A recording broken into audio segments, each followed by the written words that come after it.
both on Zoom and on YouTube. Just be well aware that YouTube will probably be running 7 seconds or so behind this. So we recommend you probably don't do it, or certainly have something muted. Otherwise you'll get a really weird echo effect that will be going on now. So we're now streaming live to YouTube.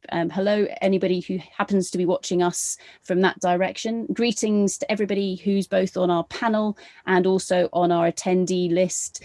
We are, of course, running today over a Zoom webinar. Just in case you have managed to avoid the world of Zoom over the last 12 months, firstly, congratulations if you've managed to avoid video conferencing. If you have, the screen that you're looking at the moment has a number of handy features. Most of them will be on the bottom of your screen unless you're using something like an iPad, at which point in time they will be somewhere else on the screen in front of you. The buttons that you need, so for the panelists, just to remind you, your little mute button, which will be over on the left-hand side of your screen. If you're not speaking, please try and make sure you're muted, or you're certainly in a quiet place. That would be great. Next door to that, for the panelists only, you will have a video button as well. So if you click that on or off, depending on whether you want all of us to see you. For those of you who are attendees, you won't have those buttons. That's not because we don't love and respect you. It's just to try and keep a handle on proceedings for today, because as you can see, we have lots of lovely attendees with us, which is absolutely fantastic. In the middle of your screen, what you will find is you will have a number of buttons that will be useful, including a Q&A button. So attendees, we really do encourage you to ask us questions as we go through the course of events. John, Russell and myself, who will be your facilitators for today, we will attempt to ask as many of your questions as possible as we go through this. However, a disclaimer up front, John, just to try and help us. I don't anticipate that we will get to all of your questions, so our sincere apologies for that. What we will be doing, however, is taking those questions and passing them to the most appropriate panelist to get an answer for you, and then we will be posting all of those answers and that input online on the website. So if you want to come and find that later, we will be attempting to answer your questions offline, especially for those questions that we don't have time to answer online. For everybody as well, you also have the chat function available. So you'll see the little chat button down the bottom. And if you click on that, a little box will appear over on the right-hand side of your screen. So feel free to message us, one another, share your thoughts with regards to that. We would just encourage you just to keep the chat relevant where possible. Rose, who you will meet in a second, she has the power. If anybody does something naughty on the chat, then we will disable it. Okay, so the power, or it's up to everybody. The accountability is ours as a whole, but we'd like to try and keep this chat nice and open. With that, yep, just final reminder, everything is being recorded. As you know, it's being posted live to YouTube at the moment, and all the recordings will go up online straight away after we finish today. There may be some editing that will take place later on this week, but watch that space and we will send out emails to you with regards to that afterwards. John, have I missed anything on the general background, logistics and Zoom etiquette side, or Rose? No, it all sounds good for me. Thanks, Sarah. Fantastic. I'm sure I've forgotten something, but we'll all remember it later. So with that, obviously, we've started at 7:30 GMT on the dot. This session right now will run for 2 hours, so we'll finish at 9:30 GMT. There is a second round table this afternoon, or it'll certainly be this afternoon for those of us who are in GMT. And that starts at 4:30 GMT and runs through to 6:30 GMT. Registration is still open for that. So if you would like to encourage any of your colleagues or friends or family to dial into that, then please do feel free to do so. And Eventbrite will automatically be able to send you through the Zoom link approximately an hour before the proceedings will begin. So finally, before I pass across to John, and we'll do a bit of a double act in terms of setting the scene. For those of you who haven't seen it, on the Responsible Raw Materials website, which is just www.responsiblerawmaterials.com. If you go in there and you go to roundtables, you will see that the schedule for both sessions has been posted online. And actually, more importantly than that, what you will find, and actually I'm just going to quickly share my screen so that you can see what we have here.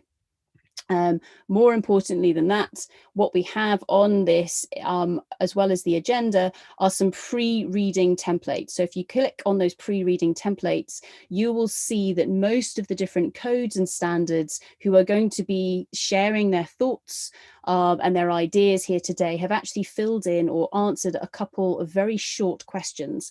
Now, this is an incredibly useful background document for you. They're freely available, so please do feel free to read that in parallel with listening to today's discussions. So with that, I'm going to just pass across to John. So John, I don't know if you want to quickly introduce yourself and then you can pass back to me. I'll introduce myself properly and then start the scene setter.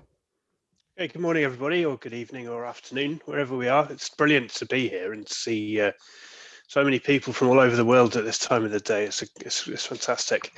So my name's John Russell. I work for SRK Exploration Services. I'm based in Cardiff in the UK.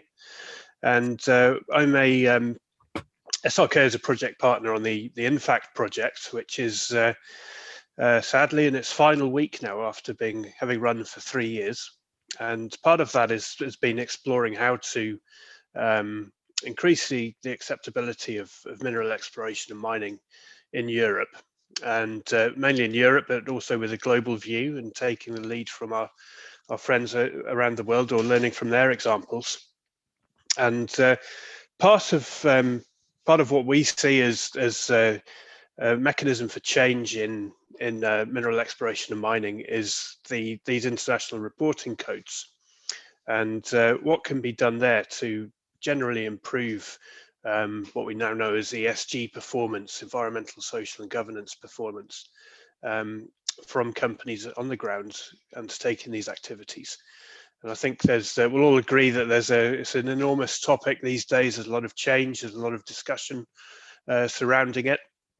And so I'm really pleased that so many people are here today so that we can collaborate on this and come to some common agreement as to how to move forward and make the changes that need to happen. Brilliant. Thank you very much for that, John. And it's absolutely fantastic working with yourself, both given your background as an exploration geologist, so someone who does this on a daily basis, but also as well with the InFact team and the fantastic project that you guys have been running over the last few years. Obviously, the third partner that we have in terms of hosting today's session is PERC, so the European standard with regards to mineral resources and reserves. And we'll be hearing a lot more with regards to PERC from the fantastic Ed sides very, very shortly. Just from my background, so my name is Dr. Sarah Gordon. I am the co-founder together with Rose Clark of Responsible Raw Materials. In my other life, I run a risk management consultancy called Satala, but originally I am a geologist, so also started off in exploration, then went into sustainability, and then more onto that governance side, especially with regards to risk management.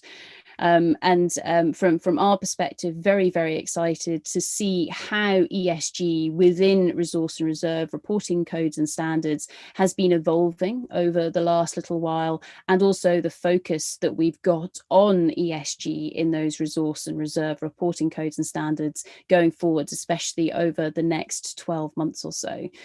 So John and I will be your hosts today. Please do feel free to keep all of those questions, etc., coming, which will be brilliant. Just before I hand over to the lovely Catherine McCallum, who's going to start off by giving us a little bit of insight into the InFact project. So Catherine, if you want to start sharing your slides now, coming off mute and turning on your camera, just so that everybody is aware with regards to this morning's session, we do have people in the house not just from Europe and Canada and Australia, who I've already mentioned, but we've also got representatives from Indonesia, China, Mongolia, South Africa, along with a whole host of other countries as well. So we're really, really excited to have all of you with us here today, and a massive thank you to all of you. However, to kick us off with regards to why is all of this important, I'm really delighted to be able to introduce you to Dr. Catherine McCallum, who is going to give us a very quick summary with regards to some of the outputs and the impact, perhaps, that we'll be seeing from the InFact project. Catherine, over to yourself. Hey, thanks, Sarah, and hi, everyone. As John has said, InFact has been an EU-funded project that's been working for the last sort of 3 years, focusing on exploration. And there's been a strong focus on sort of innovative, sort of non-invasive and fully acceptable sort of technologies. But then in parallel to that, there's also been a focus on what is required within a European context initially, but learning from around the world, for mineral exploration to be fully acceptable. And this has proven to be one of the biggest learning challenges, I think, within the project. We sort of carried out numerous surveys sort of across the whole of Europe, and sort of combined of sort of primary and secondary research. We've focused in particular on sort of 3 sort of areas in Europe where we established European reference sites. And in these areas, we actually did a deep dive into sort of what is required for full acceptability, but also had areas where people could trial sort of innovative sort of exploration technologies. From our research, what we have seen are sort of 5 sort of overarching challenges. And I think these sort of bear relevance to the rest of the world as well. We have existing land use. What is land being used for already prior to an exploration project? Be it recreation, be it sort of farming, be it other industry. This is one of the biggest barriers and challenges to acceptability.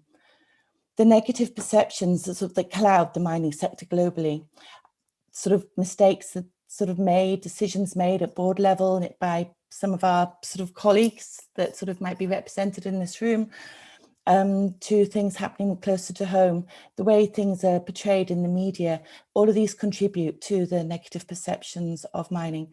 The cost of mineral exploration in Europe is not funded by development banks. You cannot get sort of funding, most funding is from private equity sources, and that again poses a constraint. Environmental concerns, I think, are globally relevant, and then the governance processes. In Europe, we have, on mainland Europe, you have the EU and you have all of the EU regulations. And then you have accession states wanting to join Europe, and then you have countries like the UK that have left Europe, but are currently sort of tied in with the EU regulations. And these EU regulations are incredibly stringent for almost all aspects of the mine life cycle, except for the social considerations. So looking down and focusing in further from our research, we've identified 3 areas that require change. One, as I just mentioned, the governance and regulation. Currently, as good international industry practice, they're not bound by the International Finance Corporation performance standards. So while there are a huge number of really, really well thought out and stringent EU regulations and legislation that protects the water, protects the land, protects against mine waste, against all sorts of aspects. When it comes to social protection and social performance legislation and regulation, you are dependent, unless there's sort of big human rights abuses, you are dependent on the Aarhus Declaration, which is purely for environmental issues and participation in environmental issues. Society and community, it's a roundtable in its own right, but so I'm going to touch on it very briefly. Society and community, social license to operate, social acceptance, social performance, these issues, the communities of Europe are not, for the most part, are anti-mining. We have seen an unprecedented sort of network across Europe in terms of anti-mining sentiment that has been coordinated from projects in Northern Ireland to projects in Romania to Finland. You've got networks of anti-mining groups now that are forming cohesive approaches, writing open letters to the EU against projects that are focusing on research as well as sort of actual mining projects in their own right. And then we come to the finance and industry. And this is an area which I think today is focusing on in particular. Most mining projects have a reserves and resources report produced. And we see that the role of the Crisco codes as key to starting and initiating and enabling full acceptance of mining in Europe, but also more widely in the world. So in terms of dealing with this, we have developed a roadmap, and this roadmap will be in the public domain sort of as of tomorrow. It focuses on governance, community, and then the industry and finance. And it deals with what needs to happen really to support and enable full acceptability of mining in Europe with a focus on the critical raw materials for the Green Deal.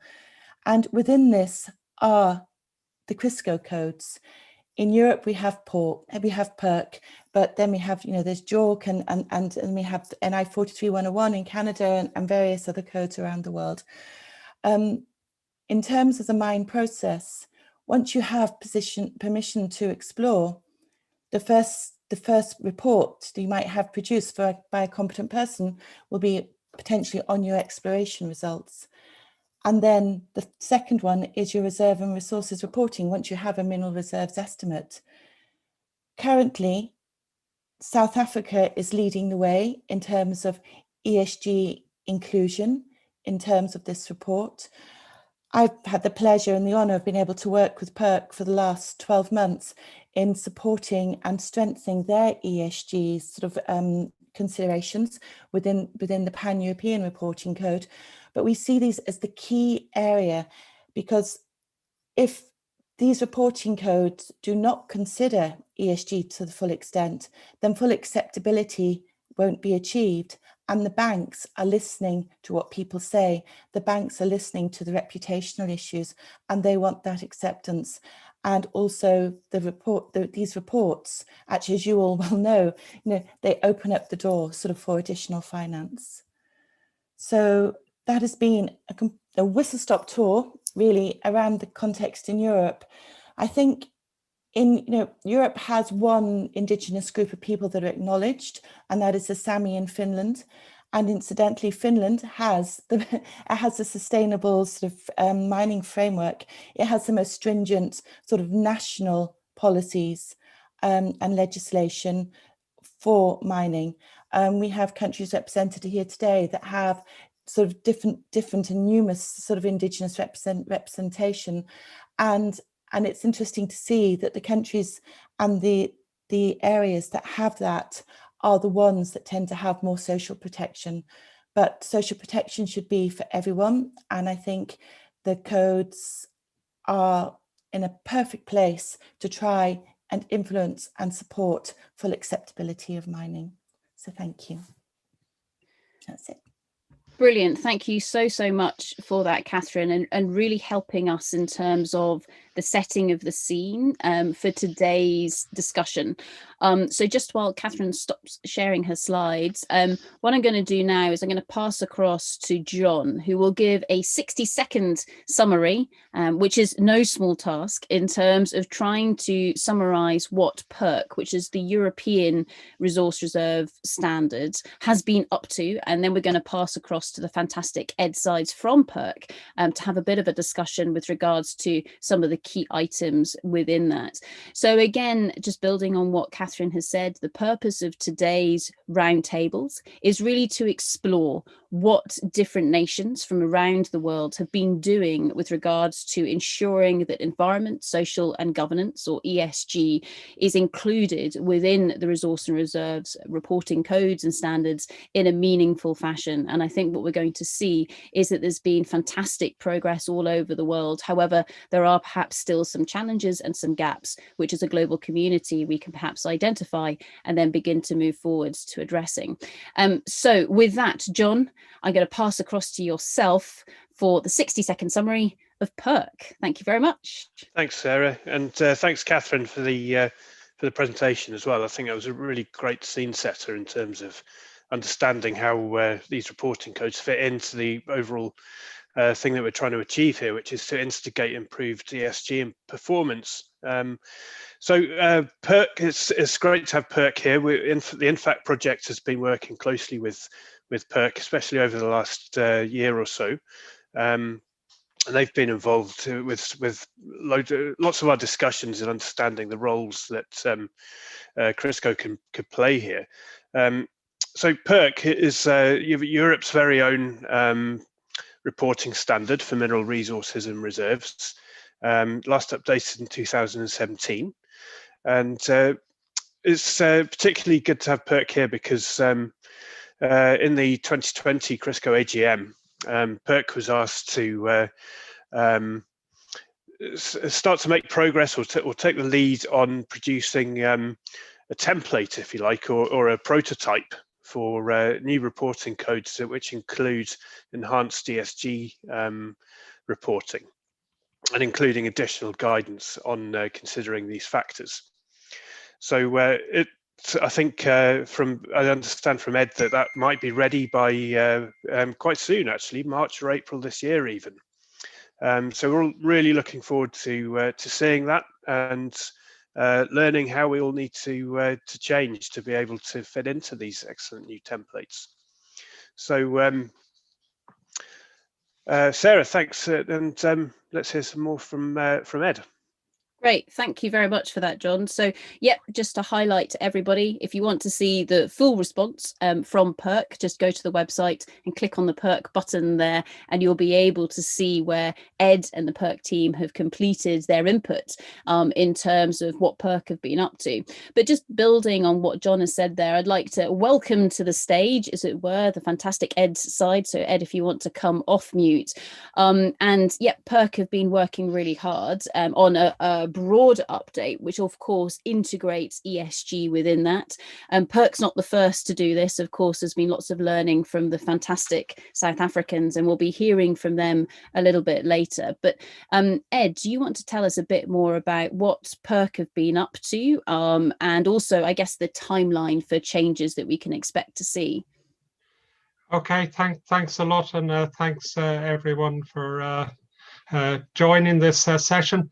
I just think before I start talking about PERC, because I realize there may be people on this call who have no idea about the resource reporting codes. And just to say, when we're referring to Crisco, that's the Committee for International Resource Reporting Standards, which is a grouping of 16 national bodies around the world, including the likes of JORC, and we've got KCMI and MPI GM on this panel here. So you can go to the Crisco website to find out more about that. But in 2006, what's called the Crisco International Reporting Template was produced, which was sort of a common basis, which new members of Crisco then used as the basis of their reporting codes. And that has been updated in 2013 and in 2019.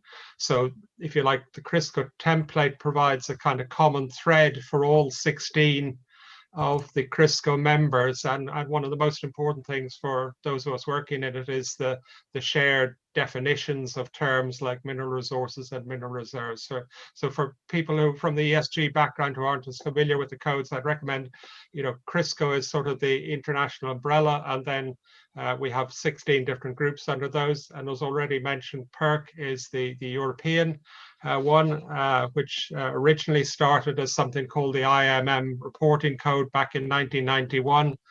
And the first PERC template was in 2009, and that's updated approximately on a 4-year cycle. And in preparation for today, I was actually looking back on my notes, and my first contact with Catherine McCullum was in 2017 when she emailed us saying, well, you've just updated the PERC standard. Do you have any plans for incorporating social license and stuff? So, but obviously lots of people were aware of the issues of environmental, social and governance arising. And I mean, although the existing codes and standards mention environmental and social impact and considerations and so forth, but obviously it's become of increasing importance to everyone around the place. And then we had started discussions with Catherine, and then Sarah, yourself, the conference you had, I think you had one at the JOLSOC end of 2019, and then a conference early in lockdown last year, our first experience of a Zoom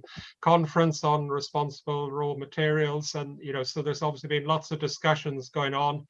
And Catherine and Sarah have provided our link to a lot of the people on this call, in that they've been working with other bodies. And as John mentioned at the Crisco AGM last September, because we'd sort of started work on this, we were asked to sort of, if you like, go ahead with updating the PERC reporting standard to show one example of how extra guidance could be incorporated. And the first step in our update was to realign the PERC standard, which had been last issued in 2017, with the 2019 Crisco template. And then we have kind of a list of things that have accumulated over the last 4 years. And obviously one of the important ones was environmental social governance. So, and with assistance from Catherine and Sarah, and also correspondence with Teresa in South Africa, who was the lead, has really led the way with the SAM ESG guidelines.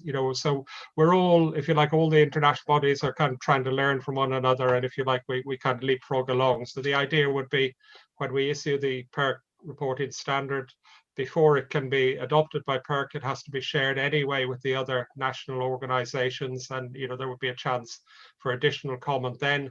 But we thought the opportunity came, because the INFACT project finishing off, that we could have this international discussion now and share ideas, and perhaps discuss one or two of the items we've come on that have are still under discussion, let's say, so we can take international input before deciding ourselves in PERC on what we'll put in.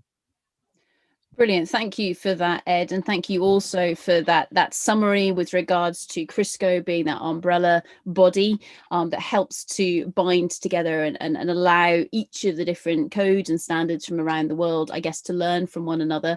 And as you said, everybody updates their codes and standards in their own time. So rather than there being big updates with everybody together, getting that sort of leapfrog process happening across the world. So with regards to PERC, Ed, and specifically focusing in on the ESG side, what are some of the main updates that we're seeing, or main changes, I guess, that we're seeing coming in there with regards to ESG? Yeah.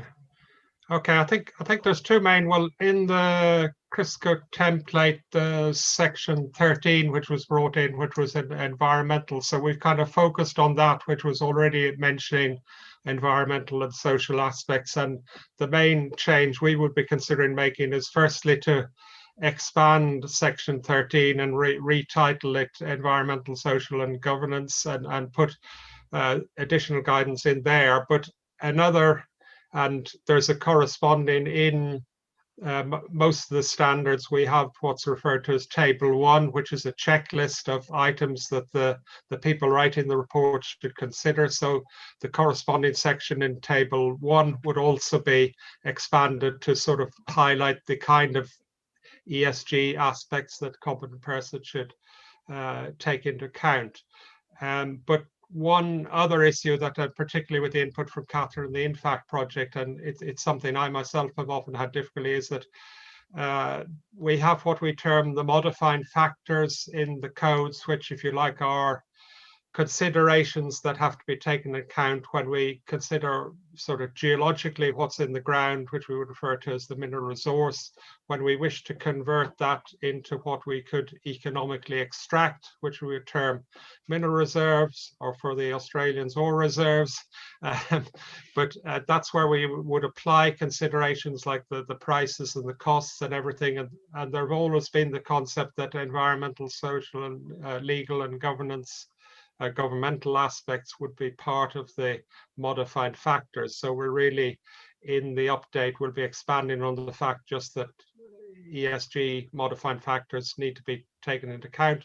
But right from the exploration stage, and I mean, having started in exploration myself, I remember some of my first jobs were going to farmers in the Irish Midlands asking for permission to site a drill hole. So usually the first step, if you do have a mine, eventually is some geologist appearing on the ground, taking samples or asking permission to drill a drill hole. And probably, because of the greater population density in Europe and the fact that we've got lots of different jurisdictions, I think as the INFACT project has highlighted, there's a lot of variety and different views on mining. Even though a lot of the European countries have historically had important mining industries, the current generation aren't as familiar with those.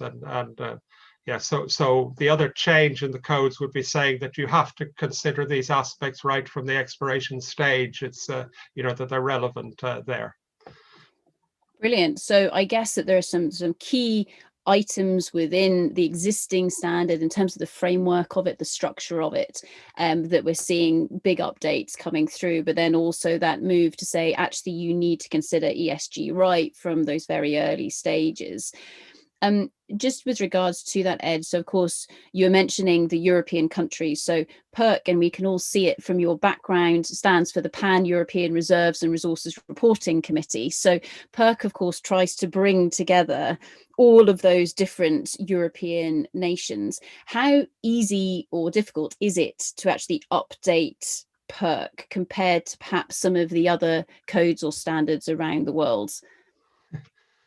Well, I don't know. I mean, I think you're always. I mean, what I should point out too, and to a lot of people attending, all of us in Crisco and PERC, and I think JORC, most are doing this voluntarily on our own time, because we're all volunteer-run organisations. And PERC, as you see from there's 6 logos behind me. We're a grouping of 6 professional organizations, but the way we go about the update, we have a separate standard update committee where interested parties can join who aren't necessarily full members of the PERC committee. But I think as always in a lot of these things, it takes 1 or 2 people to drive these forward, and Steve Henley has been our key lead on this, going through lots of different iterations and taking your comments. And really, I mean, I think the difficulty, I think, is getting people to respond in a timely way. That, often when you finally get around to publish it, people say, oh, I never looked at that email 2 years ago where you were sending me an early draft to comment on, and now I want to complain about this, that, and the other. So I would encourage people, if like, I know JORC are probably going to talk about their update, but JORC are running a survey at the moment. So if you're interested in JORC, now's your time to make comments about all those things that have been annoying you in the last 8 years. I'm sure the Australians are going to love you for that comment there, Ed. Brilliant. So I think, I mean, with that, so as you mentioned, actually the update to PERC is actually fairly advanced now, but is there anything that the international community can do to help PERC, or have you got any requests that you would like to send out to the world? Yeah, so we sort of got a fairly complete draft ready at the moment, which is going through this review by the Standard Update Committee, and that should be finished next month. And we would envisage that in March we would be circulating to the other Crisco NROs and to the other PERC members as well for sort of final checks. And we have our AGM scheduled for May, so we would like sometime in April to sort of formally approve it by the trustees and put it to the AGM for adoption. But obviously that's dependent on not having negative feedback from the other Crisco NROs. But one issue that has arisen in our discussion, well, there's probably 2 issues that perhaps might like to discuss more broadly at the end of the talk if we have. But one is the terminology just governmental is the word that is currently used in most of the standards, as it is in the CRISCO template. And where we've suggested changing that to governance, some people have said, well, no, hang on a minute, governance has a special legal meaning and, you know, is different from governmental. So, you know, I would kind of be interested in people's feedback on, you know, whether we should use governance or governmental or use both with some guidance. And, you know, and the other one is, as I already touched on, I often have, having worked as a consultant geologist for, well, since about 2004, often with clients, I have difficulty saying, well, you have to consider what we term the modifying factors, environmental, social aspects, quite early on, because figure 1 in the CRISCO template and the codes gives the impression modifying factors are only relevant when you go from resources to reserves. But if you actually read the guidance, you will see that modifying factors need to be taken into account with mineral resources. So we have discussed a bit, but we're probably not going to take the step. But a general question for everyone is, are you happy with figure 1, or do you think figure 1 should somehow indicate that you have to look at modifying factors, and in particular ESG, before even reporting exploration results? And you perhaps should figure 1, for instance, have an ESG umbrella around it? But that's just to stimulate some discussion. We're probably not going to go that step, but you know, other people might like to take the lead on that. And I would point out that figure 1 actually is tried and trusted, because it was first introduced in the JORC code of 1989, I think, correct, and also table 1 was also appeared in JORC 1989 with a checklist of only 11 items, and it's now well over 100 items. So we're not overcomplicating things in the slightest. Fantastic. Thank you very, very much for that, Ed.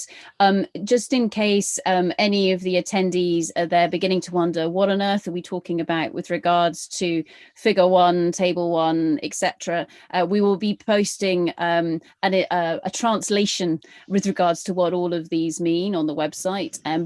But these all pertain to the structure that many of the different codes and standards make use of.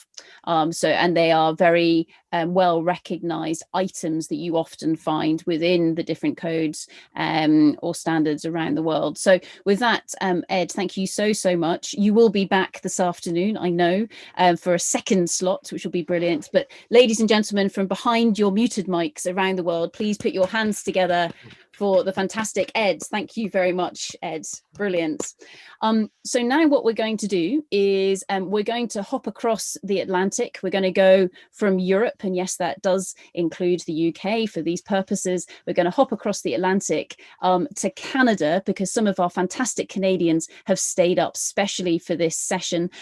John, do you want to provide us with a quick summary with regards to what Canada have been up to?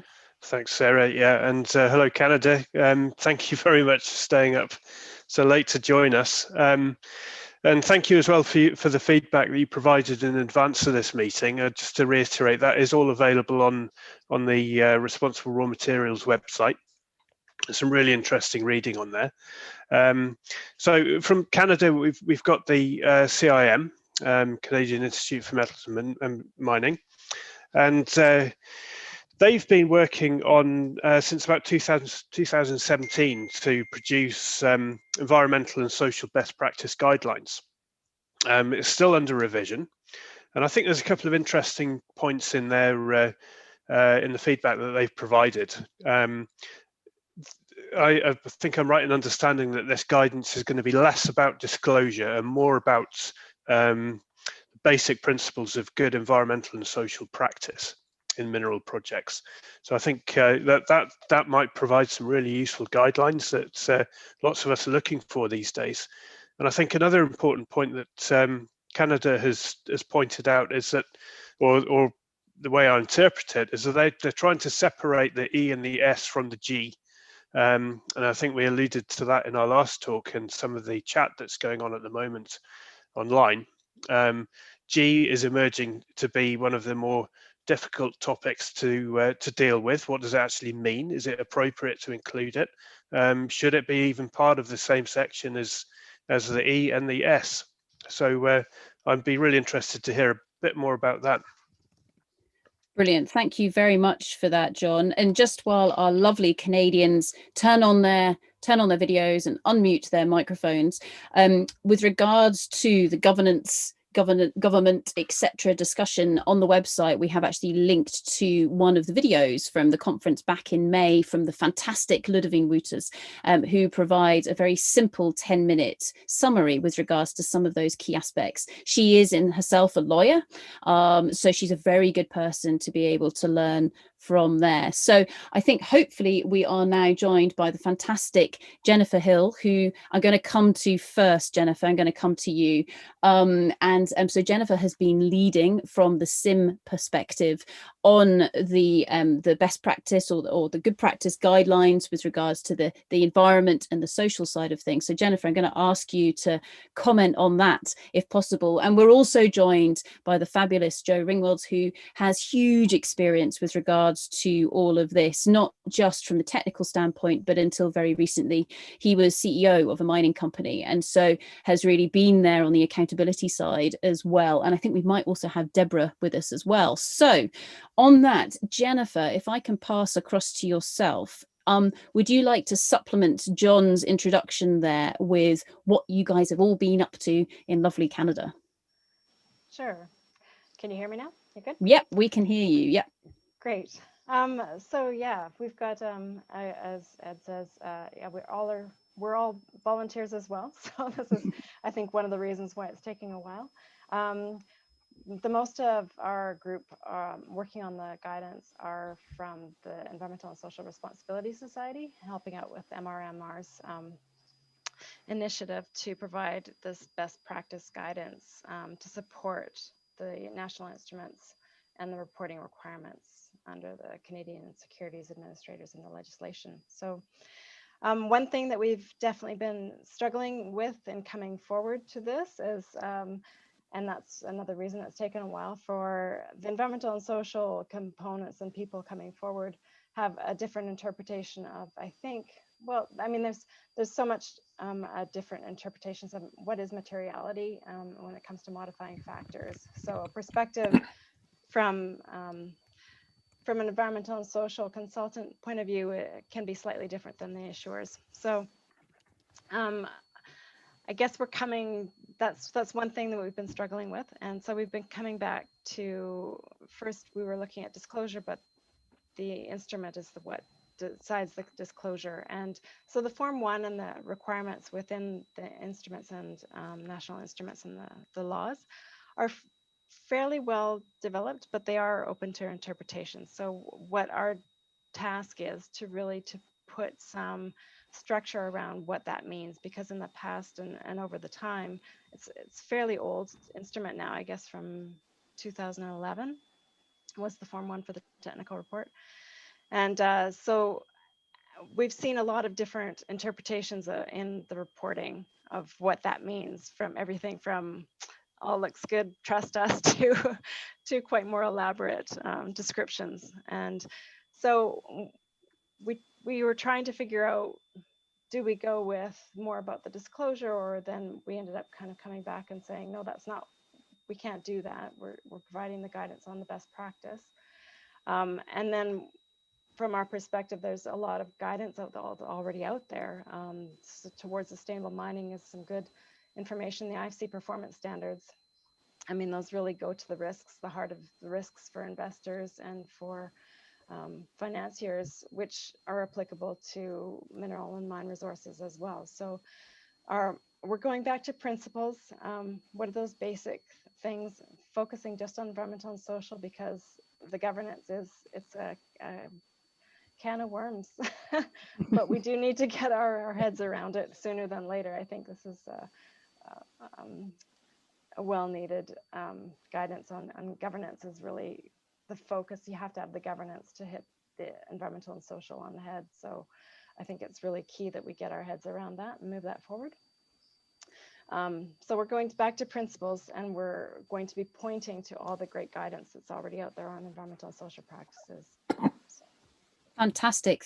Thanks for that, Jennifer. And so I guess, so we're hearing that going back to the core bits that matter, what we can really put our fingers on and say, here are areas that we can really move forwards. With regards to the governance side, and I know, Joe, that you've got one or two things that you might like to say on the governance side. Do you want to chip in now and perhaps pass comment with regards to that component part? Oh, sure. First, thank you very much for inviting me to this. This is an impressive group. And it's also impressive that I would guess that everybody here considers this avocation as opposed to vocation. So to find a group of volunteers that find passion in this topic worldwide is relieving and hopeful. My background, I was mentored by the guy who created the phrase social license to operate. And I don't know if he brainwashed me or indoctrinated me or drugged me or whatever, but for 25 some odd years, sustainable development, CSR, ESG has been part of the mantra. And it's really refreshing and hopeful and enlightening to see so many people focused on this. I think part of that indoctrination was instilled an aspect of the governance and the importance of governance that relates to a certain hopeful degree of culture within our global mining industry and maybe one day global village. The knowledge that we carry as an industry and avocational practitioners here as well, I think many of us might agree or disagree, perhaps as well, is that our environmental knowledge has grown considerably. Technical knowledge is really quite good. There's certainly room for improvement. Social is the challenge. Just look at the perspectives of the people on this call. If we, each one will have a different idea and perspective of what is governance. And if we put all our heads together, we might come up to a definition that the group this afternoon will disagree with. That's the nature of the social question. Governance is that much more difficult and challenging. But I did want to point out one aspect and perspective of governance that I hope will resonate with some people. And using our industry as an analogy, mineral resource, we could argue that the resource never changes. It's taken millions, if not billions of years to form. And aside from some sort of tectonic, volcanic, or some sort of action, that resource is going to be there until we mine it out. And I don't mean a mineral resource estimate. I mean what's in the ground. When we apply modifying factors and we determine what a reserve is, and we start to mine it, and we exploit that property, that's the next stage. And we bring in a degree, and Ed, I should say a big wave and a hi to Ed, because I haven't seen him for many years. He talked about that number of modifying factors has grown.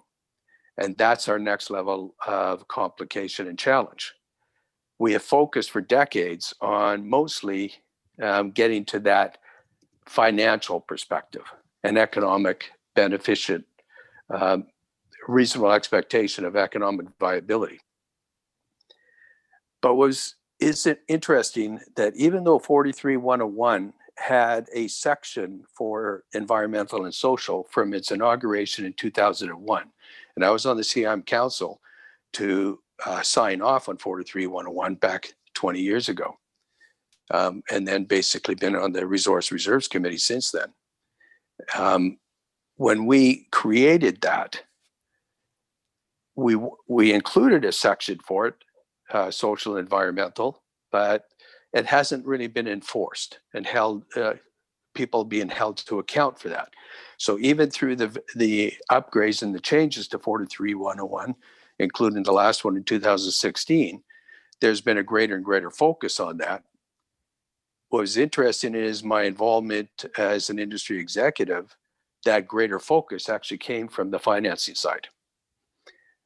And not so much the investment side.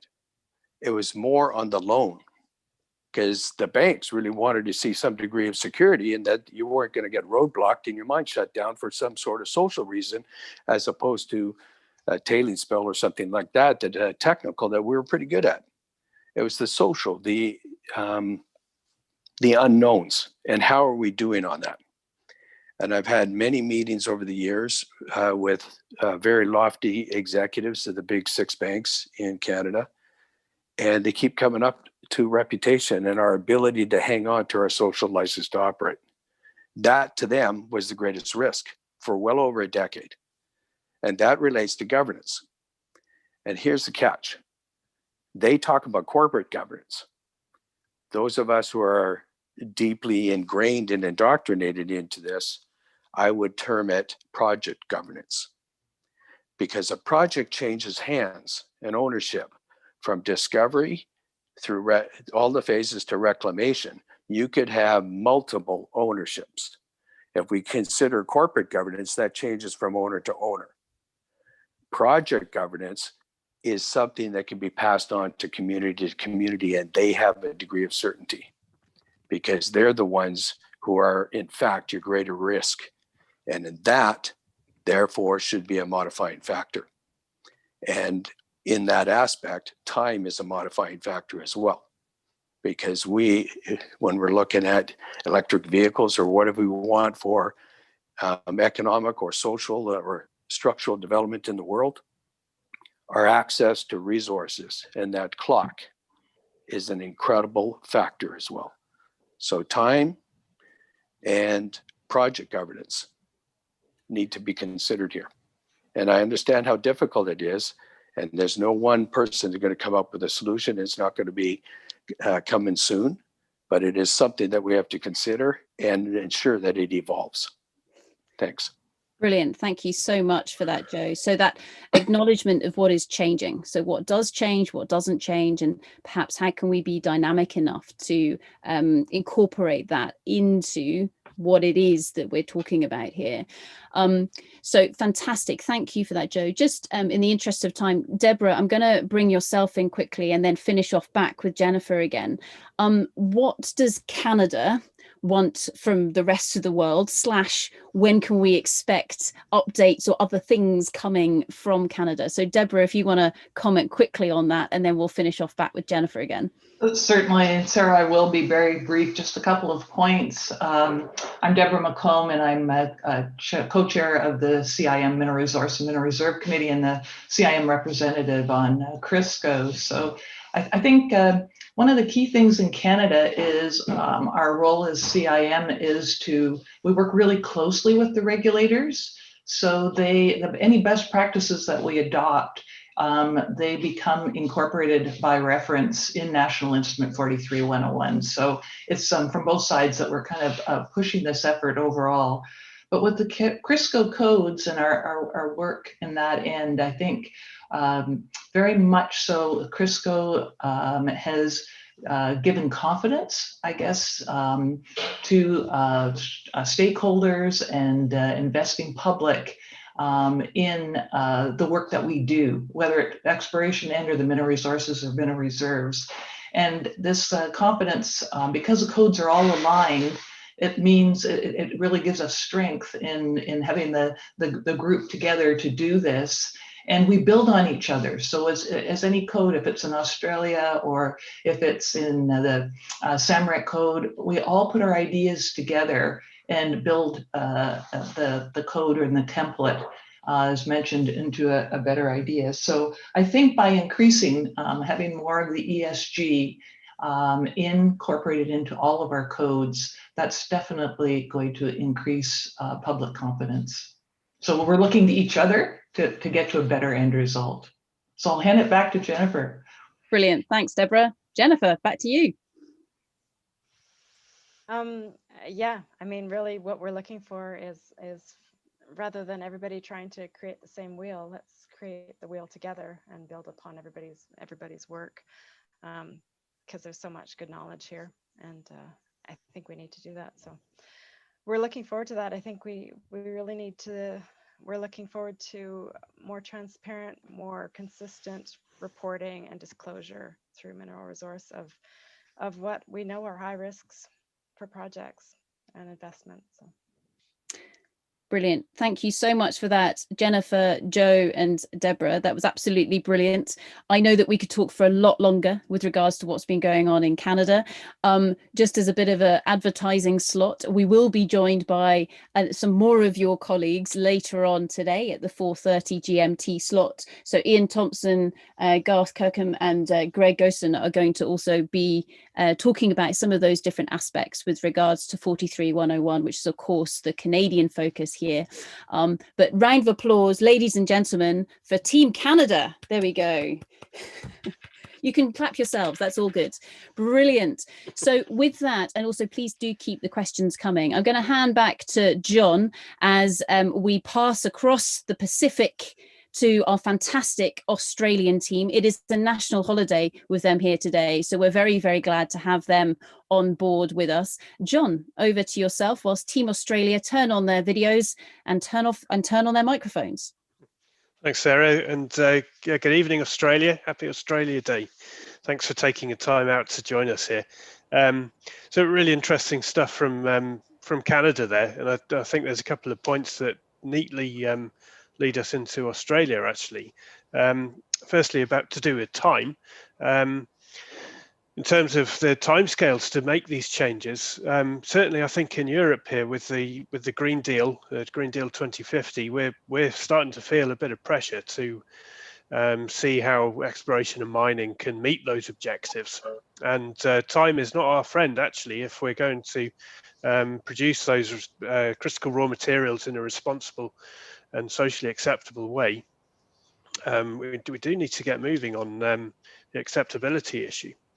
So JORC has been doing some really interesting work. JORC is it's a Joint Ore Reserves Committee in Australia, and I think we're also represented here by AusIMM, the Australian Institute of Mining and Metallurgy. Now, the AusIMM is interested because they've created a chartered status for ESG professionals. The geologists amongst us here will be very familiar with the idea of a competent person or a qualified person when it comes to these reports. But there's a common question, and it's even in the chat here today, is how do we find a role for a CP with respect to ESG items? And it looks like Australia have been making good progress on that in terms of accreditation. So yeah, it'd be great to hear more about that and more about some of the particular concerns that Australia has on the particular challenges that explorers could have in particular on ESG reporting. Brilliant. Thank you very much for that, John. So, ladies and gentlemen, I welcome to the stage the fantastic Steve Hunt, Stuart Masters and Bruce Harvey, who between them are representing both JORC and AusIMM. I think we may have Geraldine joining us from behind the scenes at some point in time, and she, of course, brings huge ESG experience across the space as well. So, Steve, if I can come to yourself first, as the man in charge of JORC, do you want to comment on what has been going on within JORC and what your plans are, perhaps with regards to the next 12 months or so? Thanks, Sarah. So where JORC is, JORC's got one of the older of the codes. If we talk about how they've all gone through various updates, and we tend to follow each other around the world, the last update of the JORC code was in 2012. So it's now 8 years old. There's a few rust spots, the odometer's getting wound up a little bit. And where we are is we've just really started our engagement process with our stakeholders to get comments around areas to review, suitability, concerns, etc. So I've launched an online survey in December. We will be reviewing that, going back to stakeholders a number of times, setting up some working groups, but our intent is to have a new code by the end of the year. There's been a lot of developments in our region over this last 8 to 10 years in the whole environmental, social and government areas. If I probably do those in reverse, the changing legislation in Australia between perhaps states and the federal government, they're not always aligned, but there is a tendency for reporting codes to become part of formalised processes. The community consent process has changed remarkably, over the last 10 years. There's no one model. It's sometimes legislated, in fact, outside of the mining lease process. So it can be a completely separate government process of reviews and the like.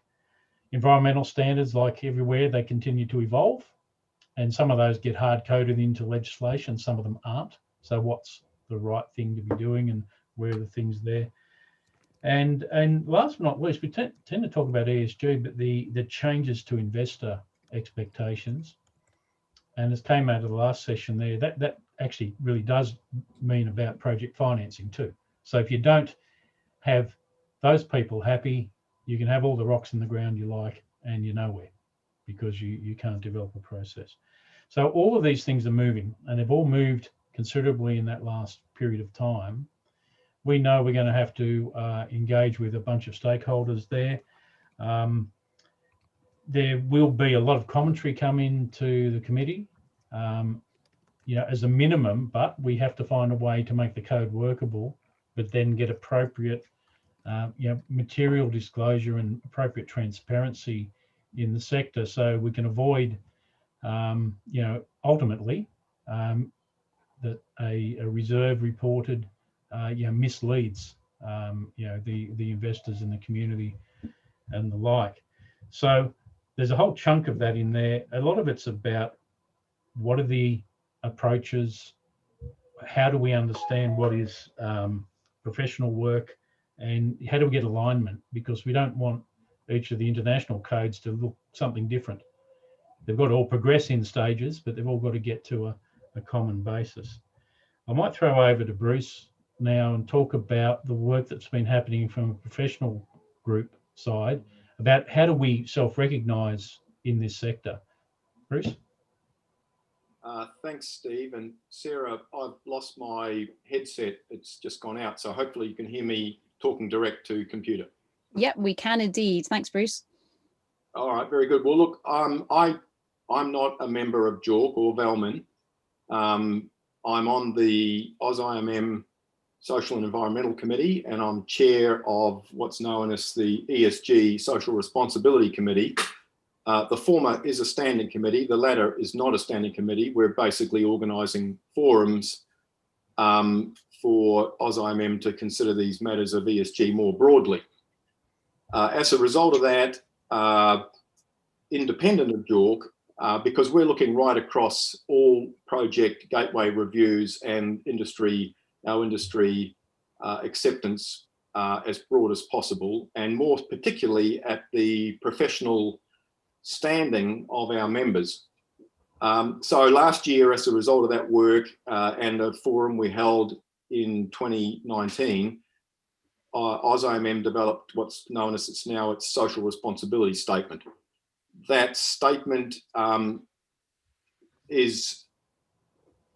refers to a framework. The framework includes the existing Royal Charter for AusIMM, its Code of Ethics, now the public statement on social responsibility, and now the defined areas of practice competencies for environmental professionals and social performance professionals. We've had environmental performance professional recognition for some time, but now social performance is in there as well.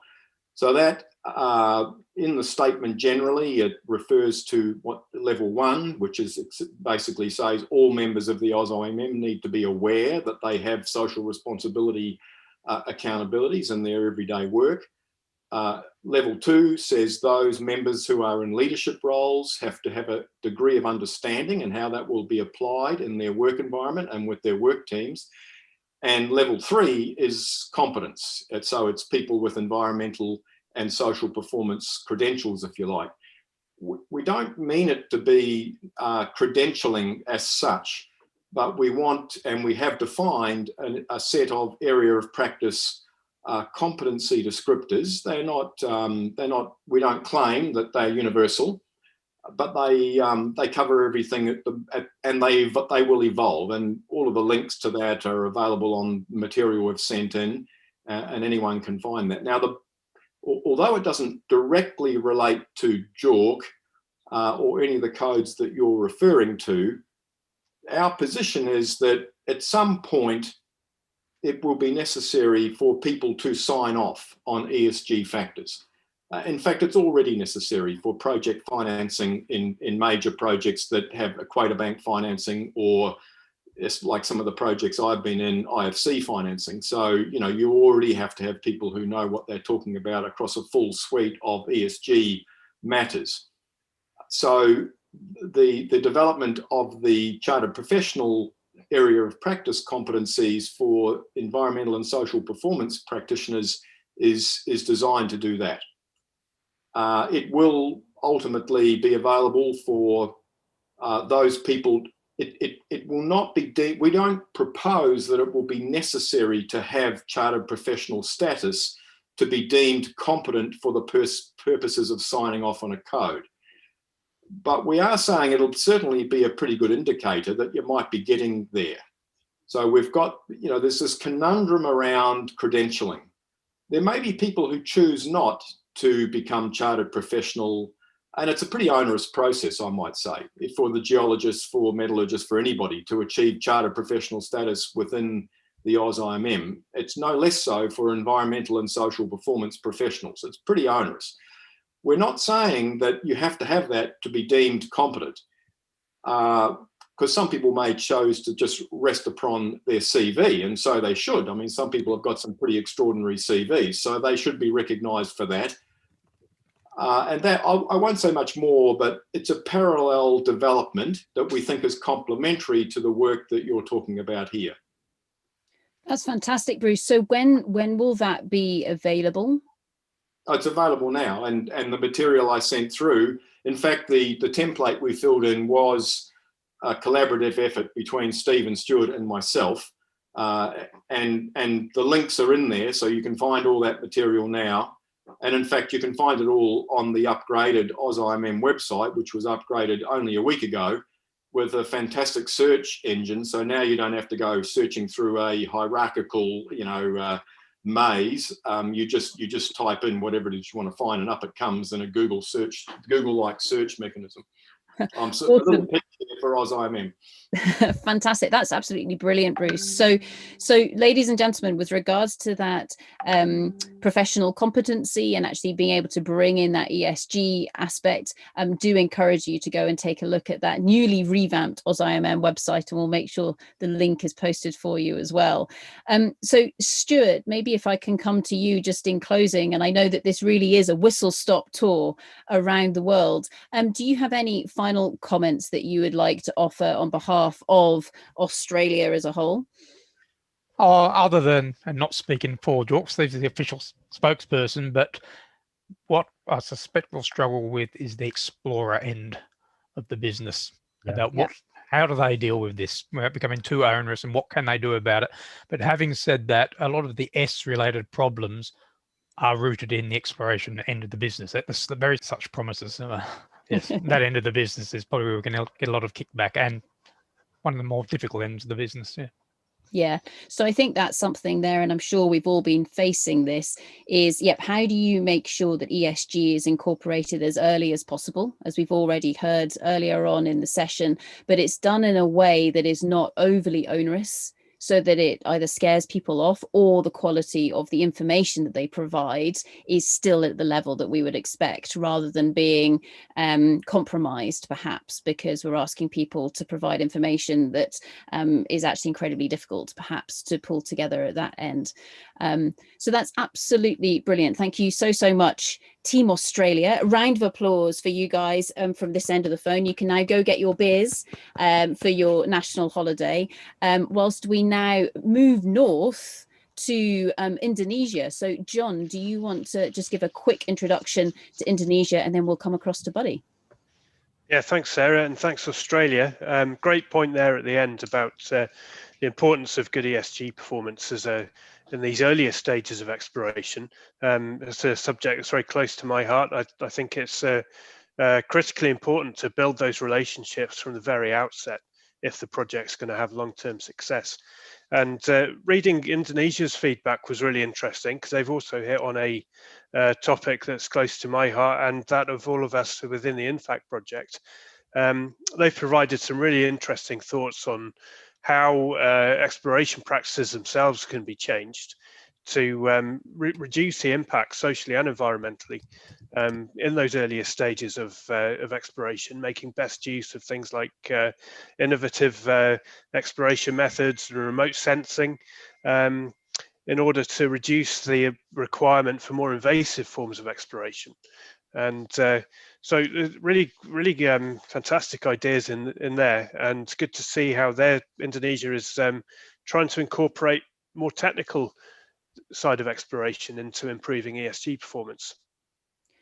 Fantastic, thanks, John. So, ladies and gentlemen, we'd like to welcome Buddy Santoso from KCMI in Indonesia. And Buddy, it's a true joy to welcome you to the table, because I think that you have worked as a geologist in almost every country around the world. So huge experience in terms of actually getting this to work on the ground. Just building on John's introduction there, would you like to give us a little bit more of an understanding as to what the resource and reserve disclosure, etc., looks like within Indonesia? Okay, thank you, Sarah. Thank you, John. Very precise and concise a summary of what we have stated on template. Just to give you a very brief background about the KCMI code. This is a quite young code, even though that it was introduced in 2011.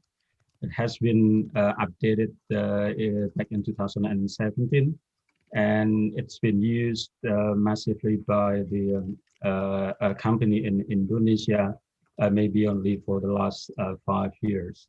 So for your reference as well, that the code is used both by the publicly listed company and also by private companies.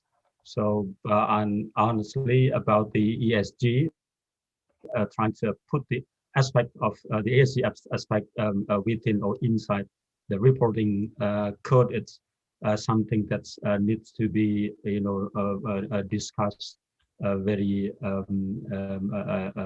deeply and intensively in our community in Indonesia, because you're not just dealing with the publicly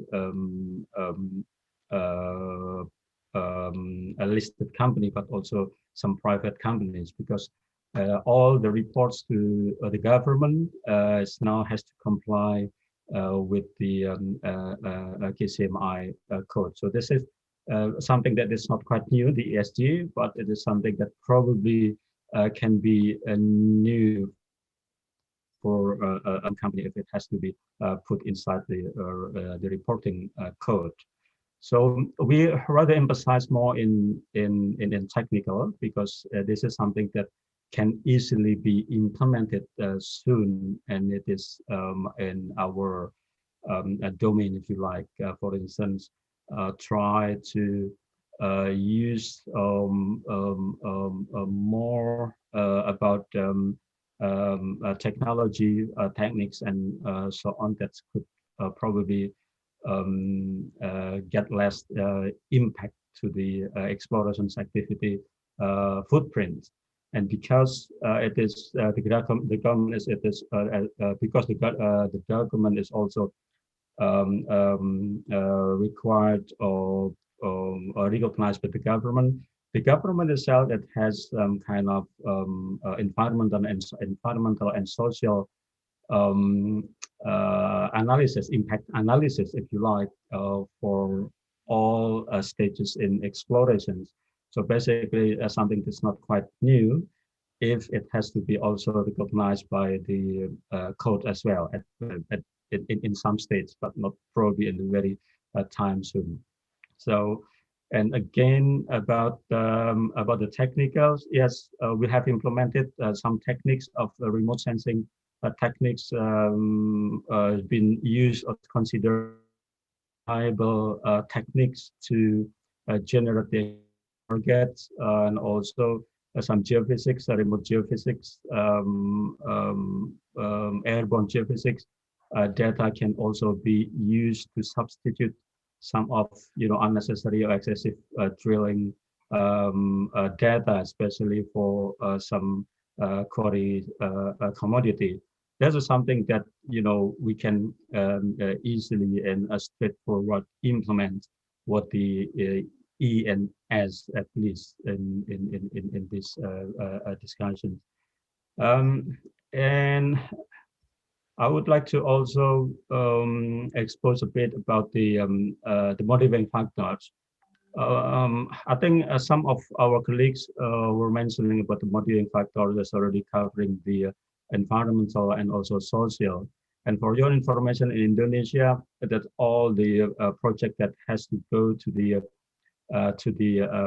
productions, they have to pass not just the feasibility study from technical and economical aspects, but also from environmental and social and some extent governance as well. So we have a very what we call the governments. I mean, in Indonesia, they have a very a complex and thorough study of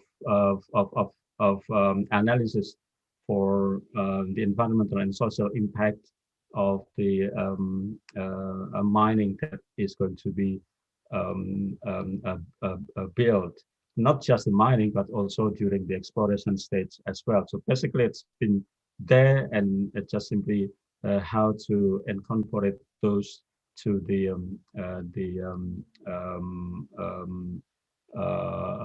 code. One other thing is about the consequence of having those three, the SGS. It will definitely cost some extra efforts, time, and probably and definitely cost. And also by implementing some of the remote data I was referring in the earlier, we will be dealing with less reliable, if you like, data that will be used to delineate our exploration targets or probably some resource in the future. That's something that's some kind of risk that everybody is not just as like as a competent person for resource or reserve at the end, but also for the investors as well. I think that's something that I could add.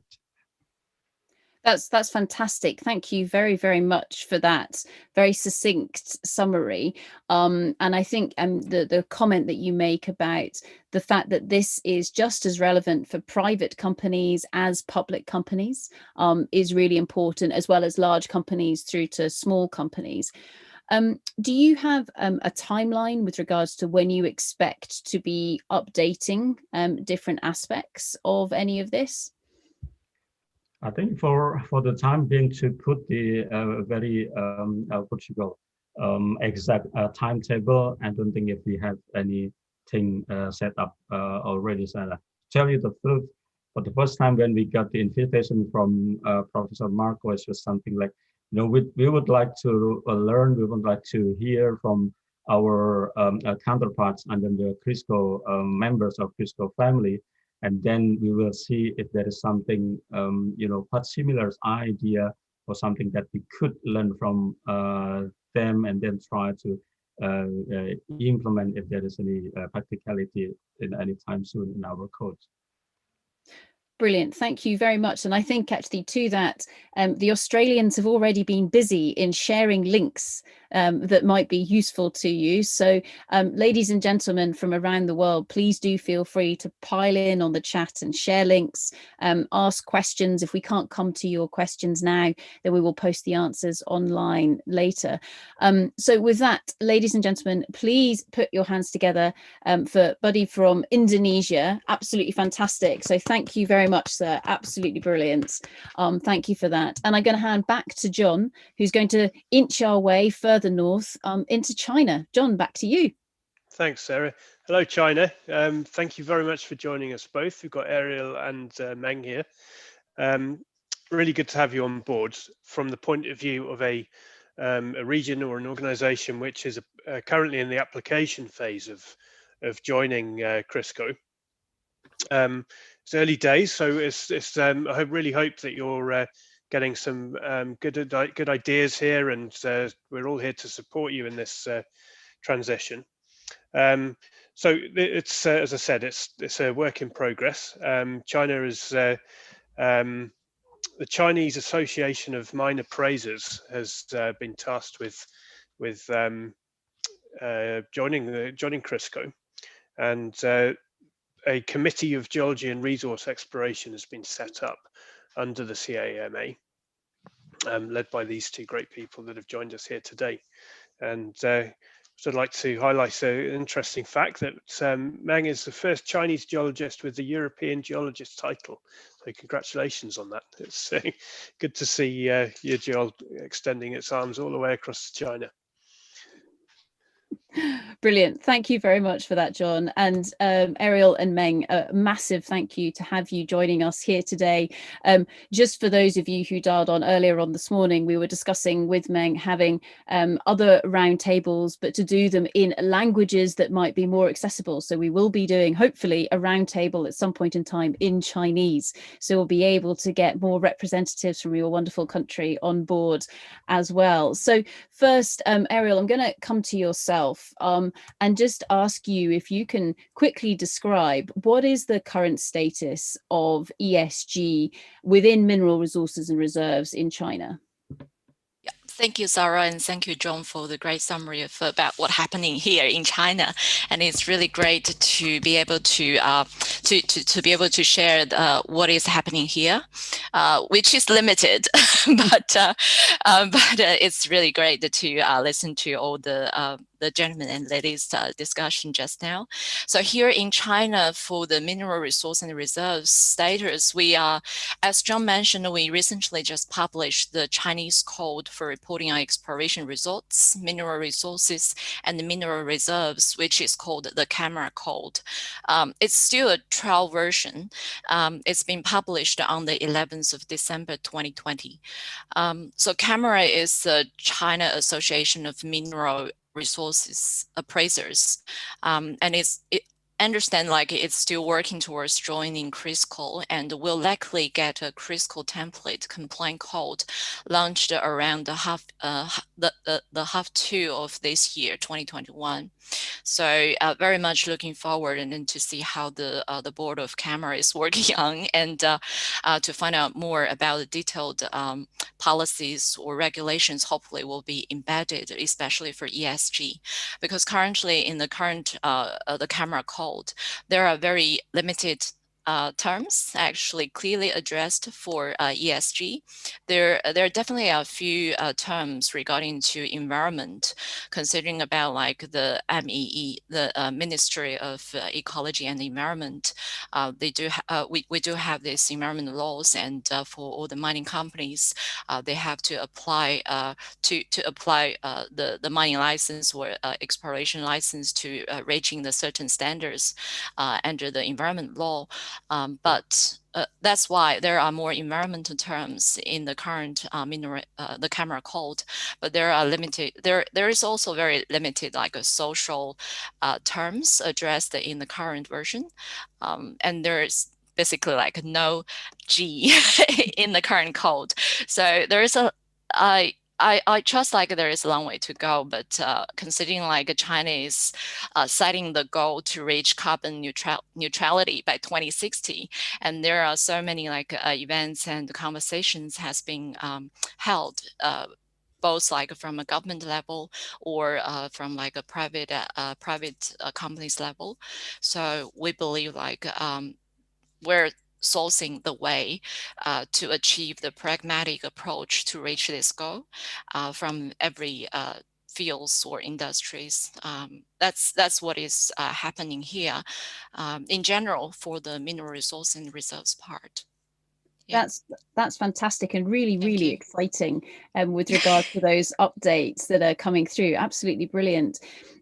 So, I mean, I guess, you know, in correlation, I guess, with or in partnership with everything that's going on in other aspects of governance within China, are you seeing the impacts of including ESG within policy, etc., already? And if so, where? Yeah, I mean, a more broad like view to see like, well, currently China has no any like mandatory requirements for especially for like a financial investment or institutional investors when they make their decisions to consider like ESG factors. So, but China does have like a policies in place to simulate green investment. For example, like the People's Bank of China, CSRC, and other 7 like ministries, department, and commissions jointly issued the guidance on building a green financial system to guide all kinds of institutional investors to invest in green financial products or projects. So that's encourage the long-term funds, like pension funds or insurance funds, to carry out green investment and encourage like the investors to issue the investment responsibility reports, not just the public reports, but also like the private reports or corporate governance reports. So I believe all these will definitely have the impact about the overall ESG status in China. So yeah, we'll see how this goes from here. Yeah. Brilliant. Thank you very much for that. Meng, if I can come across to yourself, and obviously as a man who also loves the rocks as well, and what are the future plans for ESG and resources and reserves within China and of course internationally? And is there anything that you're looking for from the international community to help support what you guys are doing? Thank you, Sarah. Thank you, Joe. As the introduction from the Erin, I think she did a very good introduction already. For the future plan, I think as you may know, the China is right now we have a new code, and for the Chinese mining community or mining industry, we always say we have the 2 markets. The one is the market inside of China is a very big demand, and another is international market.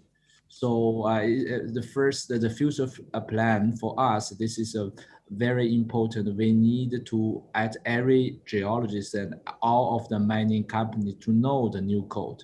So I think the future plan is we need to make the new advancement or new education or new training course for all of the geologists as soon as possible, especially when facing a very big challenge of the pandemic right now. So everyone is working at home for already 1 year. So it's not very normal for the geology or for the miners, in fact.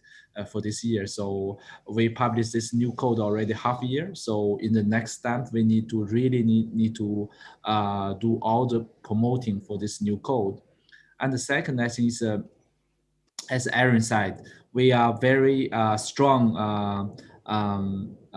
We are very strong to promote the environment issues right now in China, to protect the environment, to reduce the CO2 and to make the green mining. So we publish a lot of the new law and the new standards and new regulatory to working for the green minings. So it's really need to keep the balance for the ESG. I think not only the environment, but also the governments, also the social matters. So I think this we need to really urgent to call the international collaboration.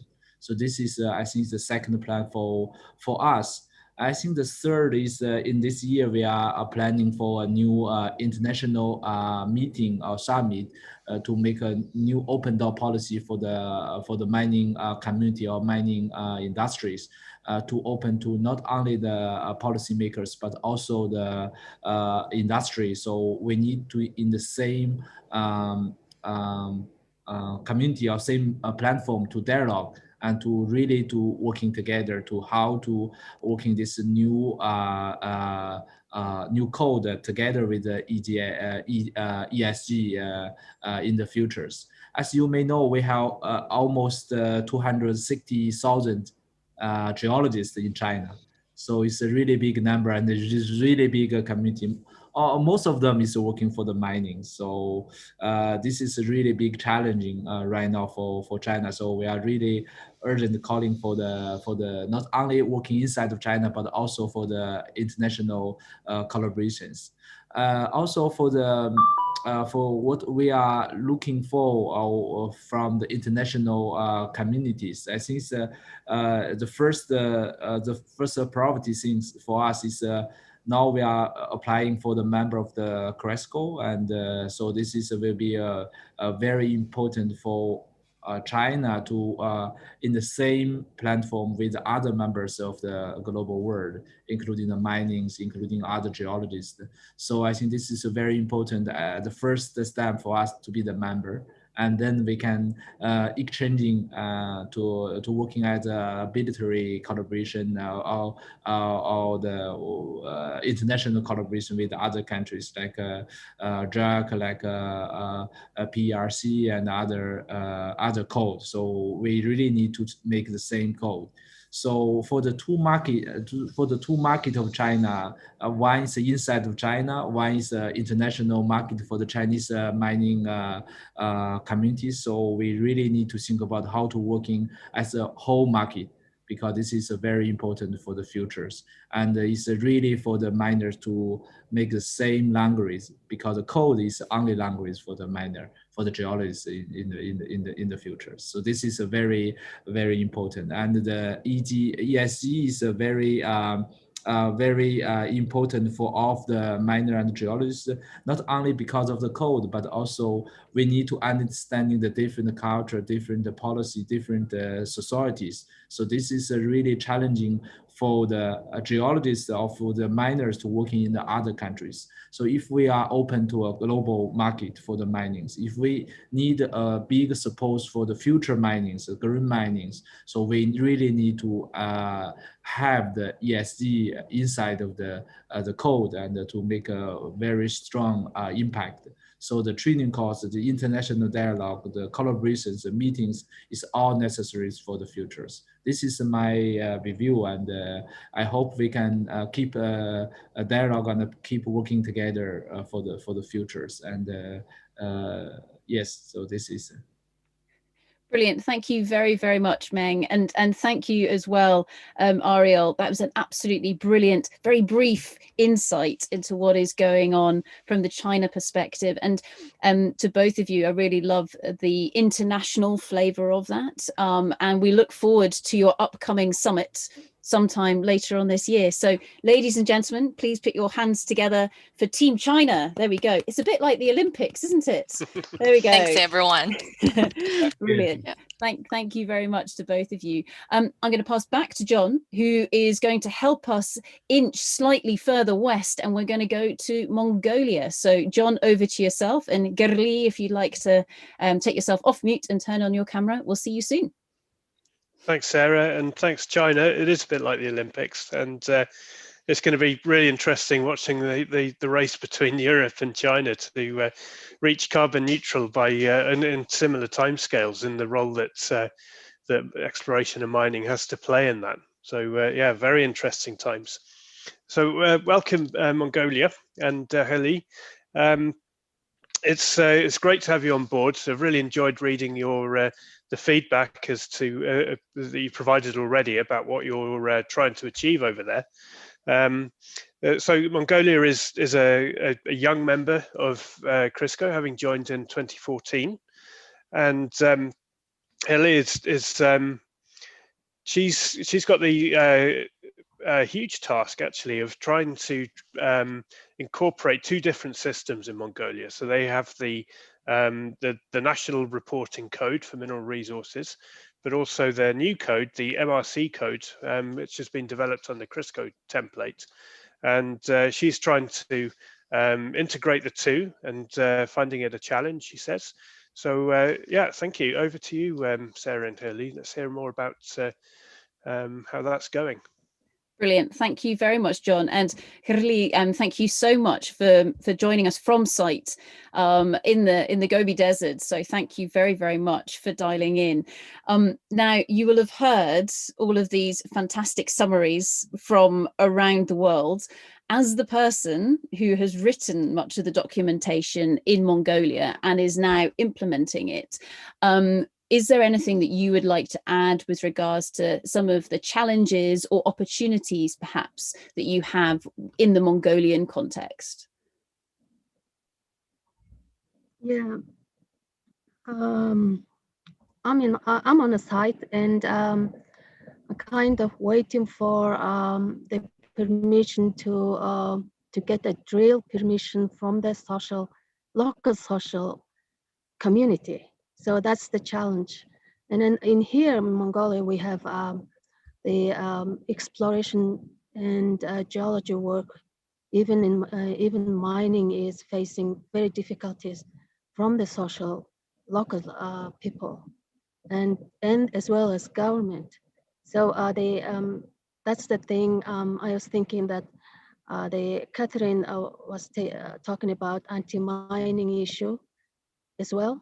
So the anti-mining, I heard in Ulaanbaatar, there is a parliament member is actually making an anti-mining campaign organized. And what's happening now here, because it's anti-mining for Ayutthaya, something happening. So they are actually playing things with these mining issues, and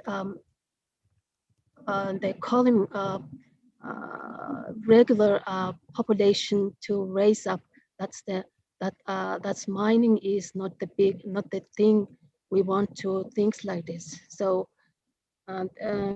therefore we have social issue and the government or political issues, and then push back the mining and geology work in here.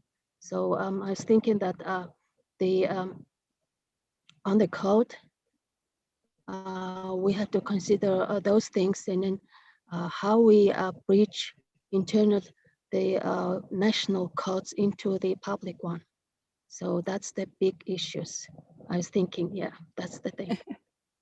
And do you have plans to do that by turning that into the national codes? Is that going to happen, or is this just an idea? That's an idea, but I'm not sure if it's idea. Every people talk about this, but in the real life, they don't do this. But people always talk about when, for example, when we get together and then we talk, and yeah, oh, we have to do this, but it's not happening. So, but we have to do something, and then we need to go forward. Otherwise, the mining will have a big problem. And then we have in Mongolia the big copper mine that OT is facing that challenge recently. So everybody knows that. So that we have to do. The first thing we are thinking is just mentor people, and they train people. What's the mining? And the mining is not the big monster. It's if you follow the rule, if you follow the codes, and then it will be the thing like other jobs, other things. So that's the thing. We have to work on that hardly.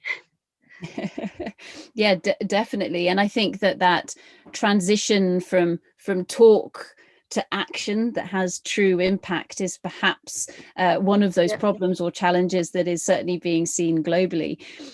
So Gerli, is there anything that you're looking for from the international community where others can help and support what you're doing? Yeah, of course, because it's because we are having two systems to bridge together. There will be lots of training and the communication, as well as the projects need to be worked on, because if there's no project, and then people won't understand, and then it will happen forever. It will continue forever. So start to work and show people the results. I'm not talking about international things. International things, we all are talking about international good practices. But the people in here, or maybe everybody, needs the practice in their local area would help to understand, and that's a good thing, I think. Yeah. So being able to, I guess, share the context from everyone's areas, and then showing where ESG is actually truly being addressed rather than people just talking about it. Is that correct? Yeah. Perfect. Yeah. Because in here, the people, sorry, yeah. No, on you go, Gerli. Yeah, the people here, especially young generation and mid generation, they are actually keen to adopt international and the good practices here, but there are problems with the system, I think. Okay. Yep. Well, there's so much more that we could talk about just now, but I'm going to let you get back to site and safe journey back to your capital tomorrow. Ladies and gentlemen, please put your hands together for Mongolia. There we go. Fantastic. Thank you very much, Gerli. And John, back to yourself to whistle us back to the Southern Hemisphere and to the wonderful South Africans. Thanks, Sarah, and thanks, Gerli. Sounds good. Wish you well with your the challenges that you're facing over there, and hope that we can support you in any way that we can. So yeah, hello, South Africa. Well, I wish we could have some of your warmth here.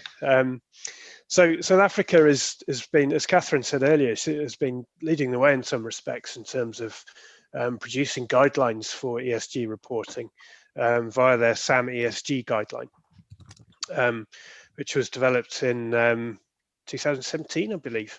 And SAM, as a result of that, they've actually been received an honours award by the United Nations Intergovernmental Working Group of Experts in International Standards in recognition of the SAM ESG's role in promoting sustainability reporting.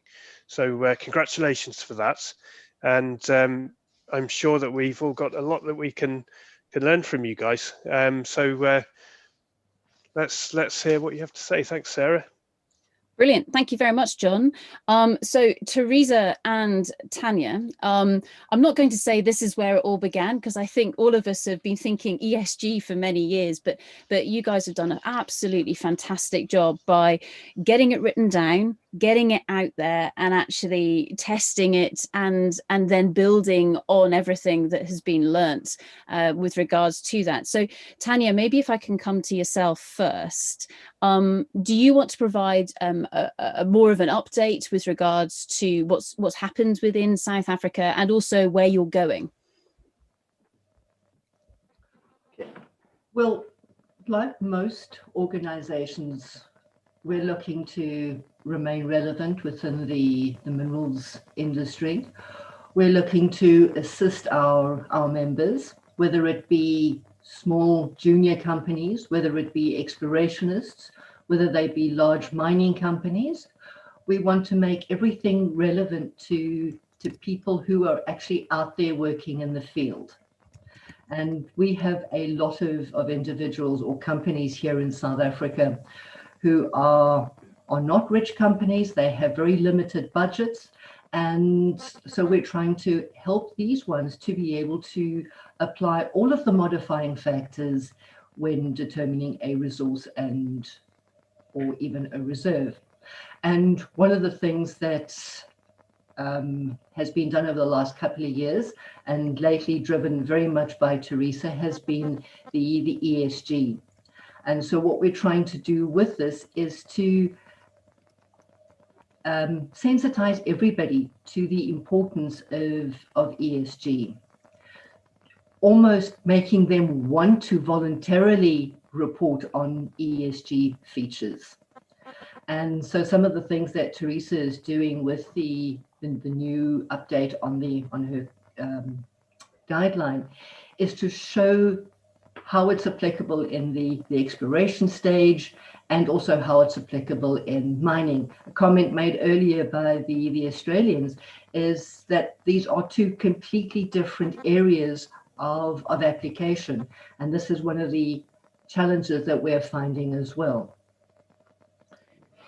Yeah, so that making sure that it's applicable across the whole breadth of that value chain, and then I guess as well across all of the different types of commodity and types of operation, for example, that we have within our world. That's brilliant, Tanya.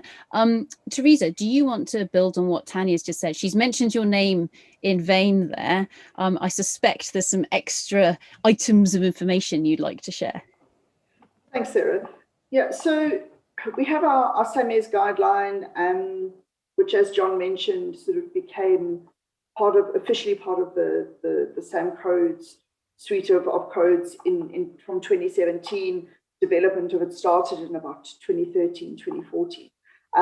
And the guideline exists as a guideline because it provides clarity to CPs on how to go about integrating ESG into their reporting. We've recognized over time, as a result of people using it, that perhaps it doesn't give enough guidance. It sort of has the technical requirements of what we would want to see, but doesn't necessarily help the person in the field understand what that means, especially if you're a CP who isn't from an ESG background. So what we're working on now is really saying at each point along the value chain, what does it mean? What kind of information should you be accessing it? In certain instances, where can you find that information that's freely and publicly available to help you understand, for example, your environmental or social risks in more detail? And then how do you actually apply that? Because ultimately, SAMES is looking for integrated determination of resources and reserves. And you can only do that by sort of distilling the huge amount of information that exists within the world of sustainability reporting and looking at it through the lens of mineral resource and reserve reporting.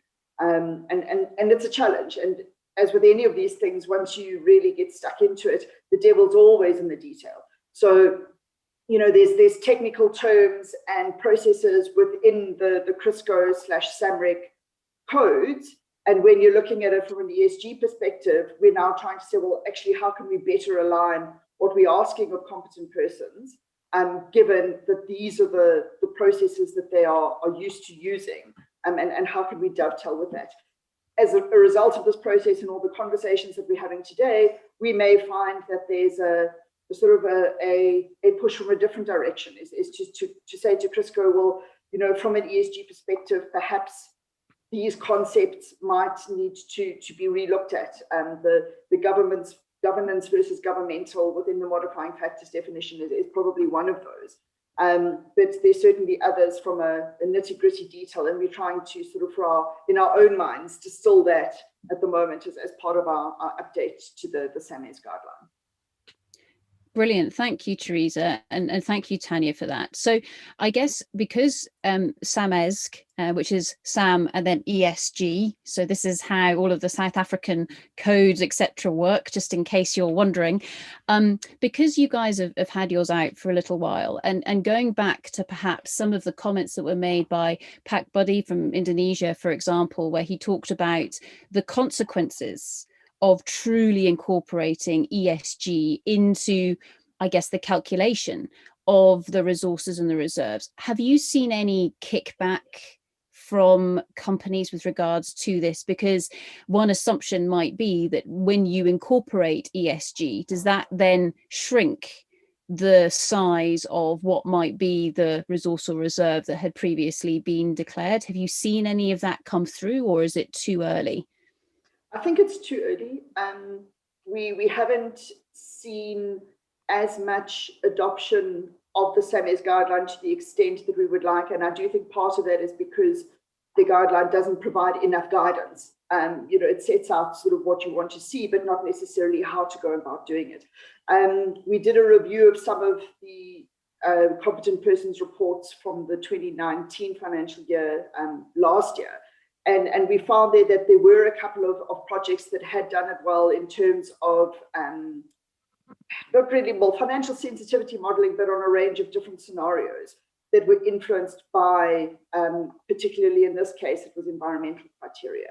And that's the kind of vision that we have for the future is our picture annual reports that are updated with a mineral reserve graph that shows how the mineral reserve has changed from last year to this year, or perhaps over the last 10 years.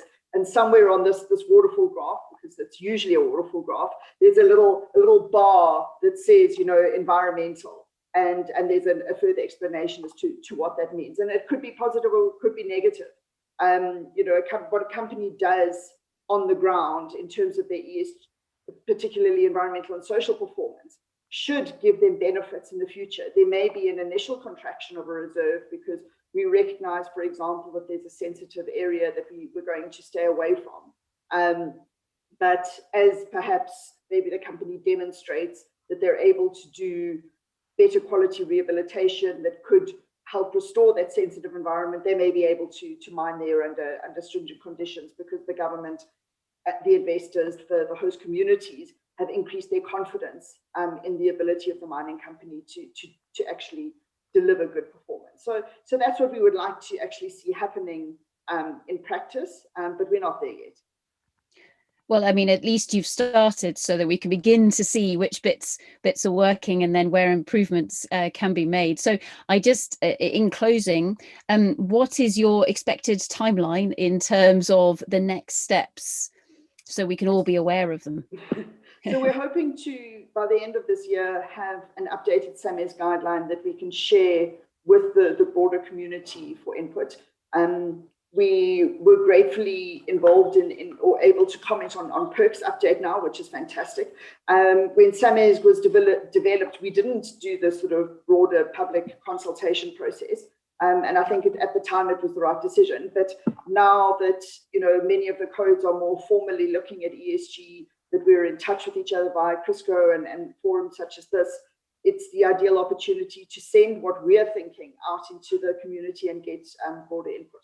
Obviously, at the end of the day, like PERC and JORC and all the rest of us doing these updates, we'll come up with a final document that works for the South African stakeholders, but we're acutely aware, obviously, that many companies are listed on more than one stock exchange. And so how we integrate as a broader CRISCO community and how we align requirements across the different stock exchanges actually helps the users of these codes at the end of the day, who are already subjected to extreme reporting burdens. Brilliant. Thank you very, very much for that, Teresa. And as you can see there, Teresa and Tanya actually answering some of the questions that have been coming through as well. So it's almost as if you've been keeping tabs on some of the Q&A that's been going on. Our lovely South Africans will be joining us again later on this afternoon. But for the meantime, Teresa and Tanya, a massive round of applause. Thank you very, very much. Brilliant. Thanks. Thank you. Great. So, ladies and gentlemen, we have 8 minutes left of our round panel. We went over time slightly on most jurisdictions, but amazingly, John, we've made it around the world. So, of course, we started off in Europe, we then went to Canada, Australia, Indonesia, China, Mongolia, and then finishing up with South Africa just now. This afternoon, or in a few hours' time, depending on where you are, we do another lap of the world with slightly different attendees. This is, of course, open to absolutely everybody. So please do come back and listen to what this afternoon's participants have to say. But just in closing from this morning's session, John, I've got a whole list of ideas and ideas that are spinning around my head. What is your succinct summary? Well, I've got a big list as well, Sarah. I mean, it's been really fascinating to hear all of these different insights, and in particular how the specific challenges that apply to each different country. And I think that sort of context-driven approach is really crucial, particularly with this ESG topic, because it is so different, and sometimes within countries it's so different. So I think you can standardize mineral reporting, but this is going to be a much bigger challenge to to come to a consensus with. But it's great to see that the willingness is there, and there's a real desire from everybody that's here today to collaborate internationally, and do our best in promoting this important issue. So yeah, some really fantastic feedback, and I hope that it's been useful for everybody in terms of developing their own methods. I think certainly some of the key things that could stay out there for further discussion is what is governance, and should these reporting codes be including governance? Is it crossing a line there somehow? I think that's a really interesting one. And also, speaking as a geologist and as an economic geologist, understanding how ESG translates into modifying factors for mineral resources and reserves is going to be a really interesting area of development. I think Teresa from South Africa hinted as well at some of the importance of mine closure as well, in terms of being able to counteract some of those possibly negative modifying factors. So yeah, it's fascinating to see how this spans across the whole cycle from exploration to mine closure.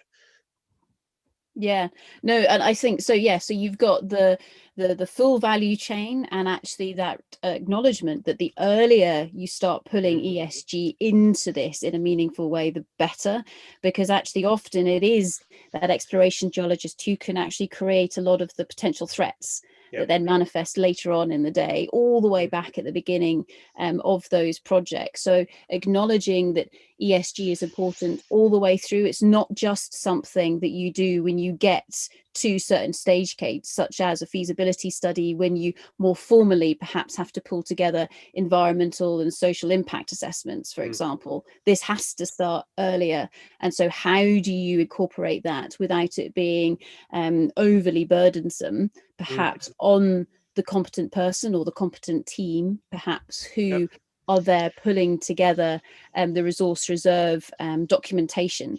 But then also with that is, and I think we've heard this as we've gone around the world, depending on the jurisdiction and where the codes or standards sit relative to governmental governance, as it were, just to use all the words, what is or is not really possible in terms of bringing something that is dynamic and ever evolving, such as the social side of all of this, into what we talk about when we're talking about ESG in resources and reserves. So how can that be done? And acknowledging it is really difficult and really complicated, especially because I think almost every single one of us is a volunteer. None of us are being paid to do this. We're doing this because we believe it's the right thing to do, which perhaps makes it more difficult. Yeah. I think one of the other challenges that we've got is not to put pressure on anybody here, but the timelines in making these changes. I mean, mining and exploration is inherently a slow-moving process, and yet we've been given this enormous challenge to contribute to huge societal change at the moment, and there's some discrepancy between the timelines of both of them, and if these reporting codes or upskilling young geologists to be more aware of the importance of this, and I think the cohort of geologists coming through these days is acutely more aware, certainly, than I was when I came into industry, of the importance. But embedding those good practices from the outset is going to make a massive difference in terms of later compliance to these code changes. But certainly we're up against it with time in terms of being able to meet Europe's Green Deal, for example, and China's initiatives. Yeah, no, exactly. So, I mean, I think with that, and there are some fantastic thoughts and discussion points that are coming in on chat at the moment, which is absolutely brilliant. And we will, of course, carry all of this on later on today. But with that as well, I think that 2021 is actually an incredibly exciting year. What we've heard just now is that almost everybody is updating their code or standard or guidance right now. So there's an amazing push that's coming from our end. Also, as we can see from the international expectations perspective, there is that increasing need and desire to go from the greenwashing, as one of our attendees has just said, into true impact and action. So how do we make that transition?